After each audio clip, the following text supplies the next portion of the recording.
So it's day 24 of the 30-day D&D challenge, and we're doing a substitution, as you guys know from the last video, because I think today's question was, what is your favorite energy type? And I was like, not doing that video. So I asked you guys, I got some great feedback for some replacement questions, and a couple of people suggested that I do my favorite cursed item. And since the next 2 days after this are also going to be about items, I thought, you know what? That sounds perfect. So today we're going to talk about my favorite cursed item. I hope you guys are ready. Let's get started.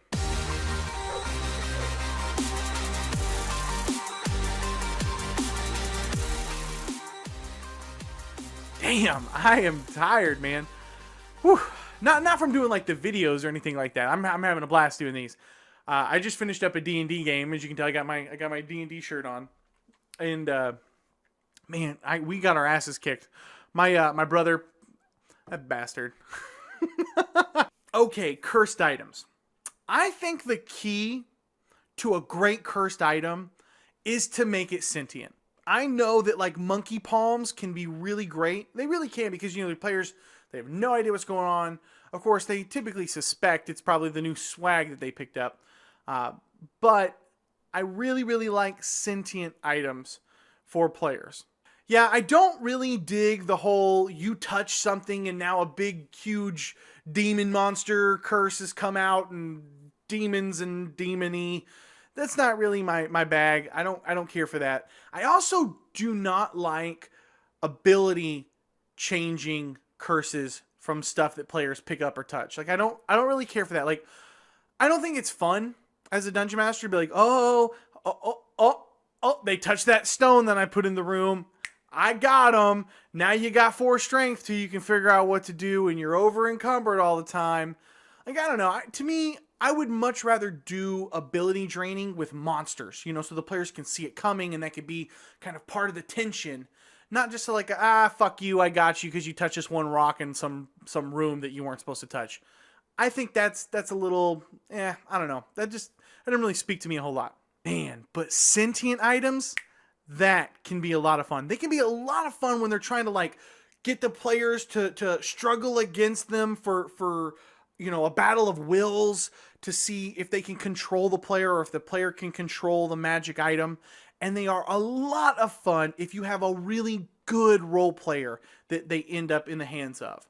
So if you have a really good role player that you can say, okay, your character wants to do this, and instead of fighting with you and arguing with you and thinking that they got cheated by you, if they'll go with it and they'll actually role play some of it, that can be a lot of fun, in my opinion. Much better than just, oh, you touched something you weren't supposed to. So I would say probably my favorite is one that I just recently came up with because I really liked this concept. So instead of having this kind of cursed item that just drained his abilities or made him evil or totally mind controlled, I had my player I used this item basically like a sentient item, which I understand sentient and cursed are 2 different things, but hear me out here. So my elf player picks up this dagger, he takes it off of some thugs on a dock, and as soon as he touches it, I have him, make his saves against the sentient portion of it. He fails, and I had the dagger try to drown him, which I thought was particularly fun and clever. So the dagger the curse desperately wanted to get into the water, desperately wanted him to get into the water. And so he fails, he jumps in, the players are like right next to it at the dock, and they're just like, what the fuck, he's not coming up. And my elven player is actually my younger brother. He's totally role playing it. He's like, yeah, I'm continuing to swim down. My players are kind of looking at him like, what is going on? And so they're jumping in. They're trying to save him. As soon as they get him out, I kind of did the Pirates of the Caribbean where it touched the water, and the elven player feels the like kind of shock wave go through. And next thing you know, so they've saved him, and they think, okay, cool, we've saved him. We're holding him from getting back into the water. And now we have zombies coming out of the water nearby, totally appearing and crawling out onto the docks of the main city. So they're trying to fight these off while holding him back. And I thought it was a lot of fun as a cursed item instead of just, you have 4 strength now or something like that.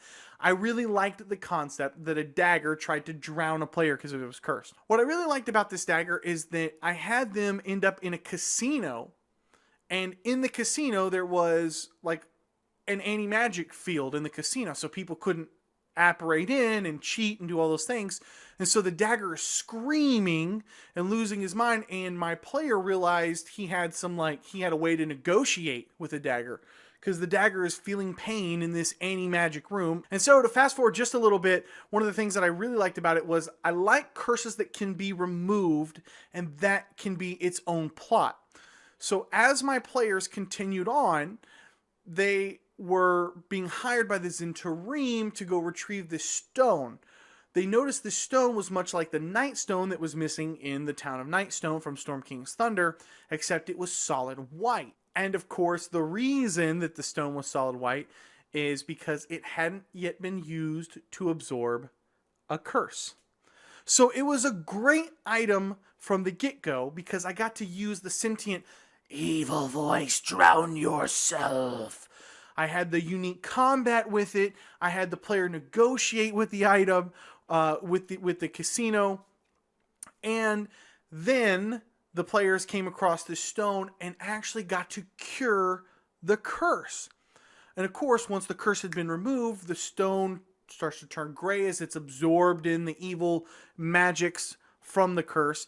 And the sentient item changed from a growly drown yourself into an incredible ally who was very appreciative that it had been saved and was a loyal blade. And so that is my favorite cursed item, the Kraken's Fang. Okay guys, so what is your favorite cursed item? And I don't care if it's from a game that you ran, it's from a published module that you read once on a forum, or hell, even if it's from a book, I'll take that. Let us have those really awesome cursed items that can help us tell a story for our players. If this is your first time here and you love role-playing games as much as I do, I'd love to have you subscribe. I'll be putting out new videos every week on DM tips, player tips, tutorials, and more. So if that sounds like something you'd be interested in, just hit the subscribe button down below and come join us. Thank you guys so much for watching. My name is Cody, and may your games be filled with awesome memories and even better friends.